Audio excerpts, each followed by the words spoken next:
everybody, welcome back to my channel. So in today's video is a requested video on letters of explanation. So if you are interested in this video, then make sure you keep on watching.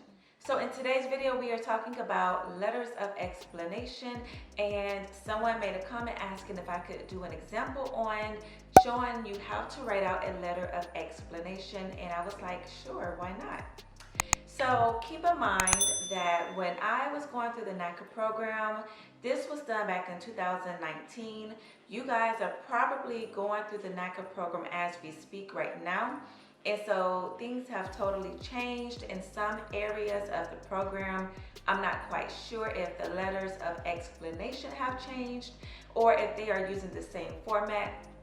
But keep in mind that the advice and the tips and the information that I'm giving you is solely based off my experience when I went through the Naca program. So whatever I'm giving to you, you just take that and then you compare it with what you're getting now from your mortgage counselor. And if it works, good. If it doesn't work, then just slide the thing onto the side. So letters of explanation. What are letters of explanation? So letters of explanation are written out from the client who is currently going through the Naca program.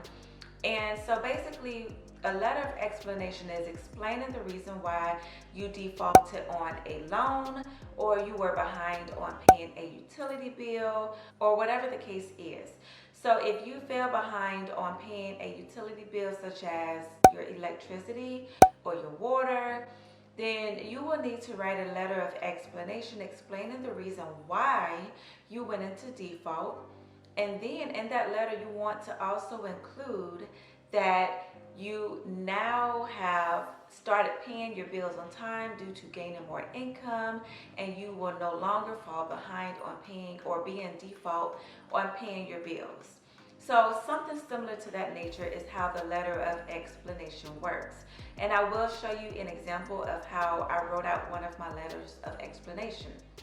But there are other letters of explanation that you are most likely required to write if it pertains to you. So in my case, I had to write, I think it was 2 to 3 letters of explanation, maybe 4. One was regarding my name change. So when I got married, my last name changed, of course, and so the credit report still showed my maiden last name opposed to my married last name. And so I had to write a letter of explanation stating such and such regarding my last name. And then I had to write a letter of explanation in regards to my address, because on my credit report, my address was the old address. Well, actually I had several different old addresses from years ago. And so for some reason they were still showing up on my credit report. So I had to write letters of explanation explaining that I used to live at such and such.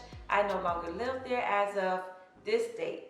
And so I had to write that for each address that showed up on my credit report. And I think there were like 2 or 3.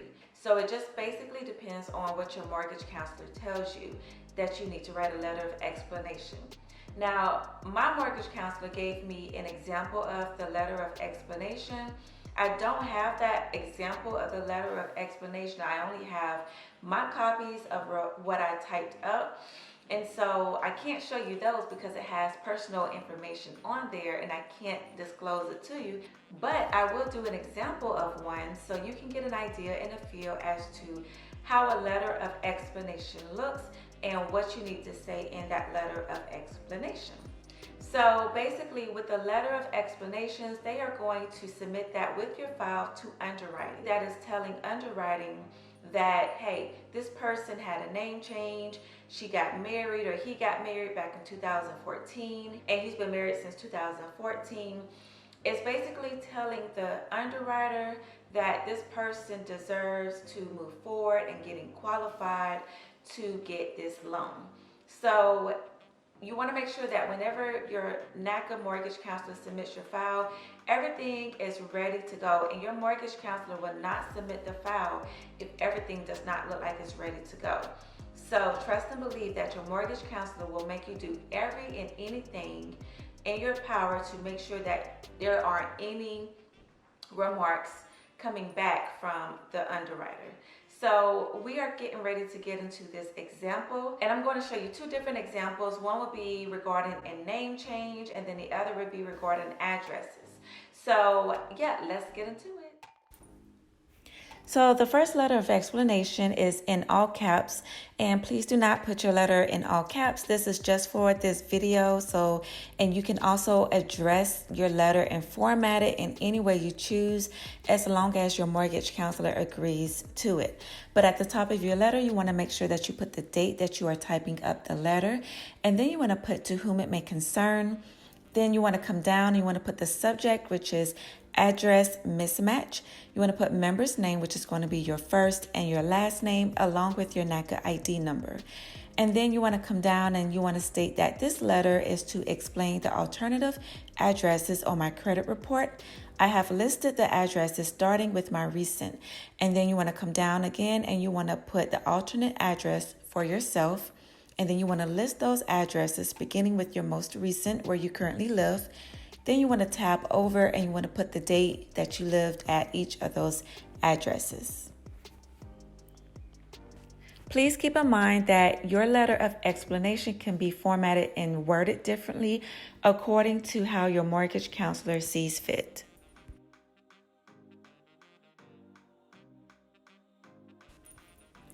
So for the second letter of explanation is in regards to a delinquent bill that has been reported to the credit agency or the credit bureau. So you want to make sure that you put the date at the top, and then you want to state to whom it may concern.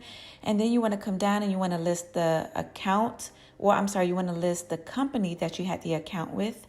And then you want to list the account number if you know it. Then you want to come down and you want to explain the reason why the account went into delinquency.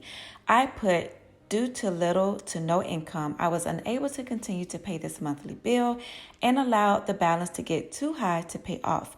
Since then, I have not had this issue and have been able to pay my bills on time every month consecutively due to an increase in my monthly income. Therefore, this will not happen again. You want to make sure that you put sincerely and then your name, and then make sure that you place your wet signature under your typed name.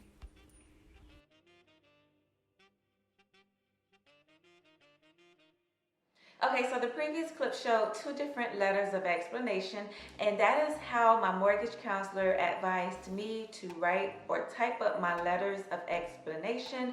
One of the letters were in regards to old addresses that were still showing up on my credit report. And then the other letter of explanation was in regards to an outstanding debt that I had not paid that was on my credit report that had been from a few years ago, and I did not have to pay it, but I did have to write a letter of explanation explaining the reason why I fell behind on it and why I would not allow that to happen again. When you write your letters of explanation, you want to make sure that you are signing with a wet signature, because you have to sign it personally yourself. And you want to make sure that you include your Naca ID number as well, and you want to date the letter. And all of that will go into your file and it will be sent to the underwriter. And that is basically how you write your letters of explanation. Now, please keep in mind that everybody's situation is different. So you may have a letter of explanation in regards to something completely different from what I showed you. But in my case, I had to write a few letters of explanation in regards to old addresses and a outstanding debt that was on my credit report. So yours might be something totally different. I hope that you guys enjoyed this video. If you did, go ahead and give me a thumbs up, and also make sure to hit that red subscribe button below. And I will see you guys in my next video. And if you have any video requests, then make sure to leave them down in the comment section, and I will try my best to make it happen. So I will see you guys in the next video.